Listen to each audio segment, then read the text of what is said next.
మనం చరిత్రలో ఎన్నో వీరగాథలు విన్నాం. కానీ కొన్ని జీవితాలు కేవలం వీరగాథలు మాత్రమే కాదు, అవి ఎన్నో ప్రశ్నలకు, వివాదాలకు నిలయాలు. అలాంటి ఒక సంక్లిష్టమైన, ఆసక్తికరమైన వ్యక్తిత్వం గురించి ఈరోజు మనం మాట్లాడుకుందాం. ఆయనే స్వాతంత్ర్య సమరయోధుడు, రచయిత మరియు హిందుత్వ సిద్ధాంత రూపకర్త వినాయక్ దామోదర్ సావర్కర్. सावरकर माने तेज, सावरकर माने त्याग, सावरकर माने तप, सावरकर माने तत्व, सावरकर माने तर्क, सावरकर माने तीर, सावरकर माने तलवार. ఆయనను చాలా మంది వీర్ సావర్కర్ గా పిలుస్తారు. కానీ అసలు ఆయన జీవితంలో ఏం జరిగింది? ఒక విప్లవ వీరుడిగా మొదలైన ఆయన ప్రయాణం ఒక వివాదాస్పద నాయకుడి వరకు ఎలా సాగింది? ఈ ప్రశ్నలకు సమాధానాలు వెతుకుదాం.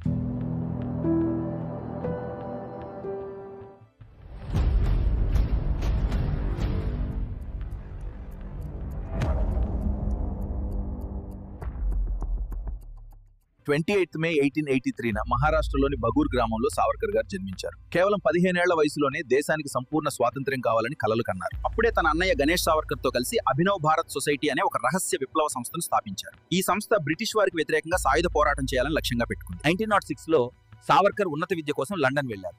కానీ అక్కడ కూడా ఆయన విప్లవ కార్యకలాపాలను వదిలిపెట్టలేదు. ఇండియా హౌస్ అనే విద్యార్థి వసతి గృహంలో ఉంటూ అక్కడి నుంచి పిస్టళ్లు, బాంబుల తయారీ మాన్యువల్స్ ని రహస్యంగా భారతదేశానికి పంపించారు.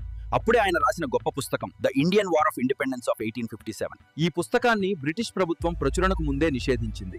కానీ ఇది భగత్ సింగ్ వంటి ఎందరో యువ విప్లవకారులకు ఒక స్ఫూర్తిలా మారింది. 1910లో నాసిక్ జిల్లా కలెక్టర్ హత్య కేసులో సావర్కర్ పేరొచ్చింది. ఆయనను అరెస్ట్ చేసి భారతదేశానికి తరలిస్తుండగా ఫ్రాన్స్ లోని మార్సైల్స్ ఓడరేవులో పడవ కిటికీలోంచి దూకి పారిపోవడానికి ప్రయత్నించారు. కానీ ఫ్రెంచ్ అధికారులు ఆయనను తిరిగి బ్రిటిష్ వారికి అప్పగించారు. ఈ సంఘటన ఫ్రాన్స్, బ్రిటన్ మధ్య ఒక అంతర్జాతీయ వివాదానికి దారితీసింది. చివరికి కోర్టులో బ్రిటన్ గెలిచింది. దీంతో ఆయనను భారతదేశానికి తీసుకొచ్చి 2 యావజ్జీవ కారాగార శిక్షలు, అంటే మొత్తం 50 సంవత్సరాల జైలు శిక్ష విధించి అండమాన్లోని సెల్యులార్ జైలుకు పంపించారు. కాలాపాని అంటే నరకం. అక్కడ ఖైదీలతో జంతువుల్లాగా గానుగ నూనె రోజంతా తీయమని బలవంతం చేసేవారు. ఈ కఠినమైన పనికి ఆయన చేతులు బొబ్బలొచ్చి రక్తం కారేదని సావర్కర్ గారు స్వయంగా రాసుకున్నారు. ఇక్కడే సావర్కర్ గారి జీవితంలో అతిపెద్ద వివాదం మొదలవుతుంది. ఆయన 1911 నుంచి 1920 మధ్య బ్రిటిష్ ప్రభుత్వానికి కనీసం 5 క్షమాభిక్ష పిటిషన్లు రాశారు. 1913లో రాసిన ఒక పిటిషన్ లో ఆయన ఇలా పేర్కొన్నారు: ప్రభుత్వం తమ విశేషమైన దయతో నన్ను విడుదల చేస్తే నేను రాజ్యాంగబద్ధమైన ప్రగతికి మరియు ఆంగ్ల ప్రభుత్వానికి విధేయతకు గట్టి మద్దతుదారుడిని అవుతాను అని రాశారు. ఈ పిటిషన్ల గురించి 2 రకాల వాదనలున్నాయి. విమర్శకులు వీటిని సావర్కర్ భయపడి లొంగిపోయాడని, విప్లవ స్ఫూర్తిని వదిలేశారని అంటారు. కానీ ఆయన సిద్ధాంతాలను అర్థం చేసుకున్నవారు ఇది ఒక వ్యూహాత్మక చర్య అని వాదిస్తారు. జైల్లో నిర్బంధించబడి చనిపోవడం కంటే బయటకు వచ్చి దేశం కోసం పోరాటం ముఖ్యమని ఆయన భావించారు. అందుకే బ్రిటిష్ వారికి ఈ పిటిషన్లను రాశారని చెప్తారు. అన్నిటికన్నా ముఖ్యమైన విషయం ఏంటంటే సావర్కర్ గారు లండన్ లో లా చదివారు. ఆయనకి ఎలా రాస్తే విడుదల చేస్తారని తెలుసు. రాజకీయ కార్యకలాపాలకు దూరంగా ఉండాలనే షరతుతో జైలు నుంచి 1924లో సావర్కర్ గారు బయటకు వచ్చారు. ఆ తర్వాత రత్నగిరి జిల్లాకి పరిమితమయ్యారు. ఈ సమయంలోనే ఆయన హిందుత్వ, హూ ఈజ్ ఎ హిందూ అనే బుక్ ను రాశారు. ఇందులో ఆయన హిందుత్వం అనేది మతం కాదని, అది ఒక సంస్కృతి మరియు భారతదేశాన్ని పవిత్ర భూమిగా భావించే వారందరూ హిందువులేనని ఆయన అన్నారు.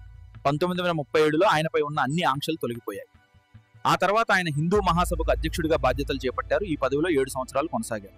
1948లో గాంధీ హత్య కేసులో సావర్కర్ గారు కుట్ర పన్నారనే ఆరోపణలు వచ్చాయి. కానీ సాక్ష్యాధారాలు లేకపోవడంతో కోర్టు ఆయన నిర్దోషిగా ప్రకటించింది. కొంతకాలం తర్వాత సావర్కర్ గారు 1966 ఫిబ్రవరి 26న ముంబైలో కన్నుమూశారు. కామెంట్స్ లో సావర్కర్ గారిపై మీ అభిప్రాయం చెప్పండి. అండ్ ఈ వీడియో మీ ఫ్రెండ్స్ అండ్ ఫ్యామిలీకి షేర్ చేయండి. జై హింద్.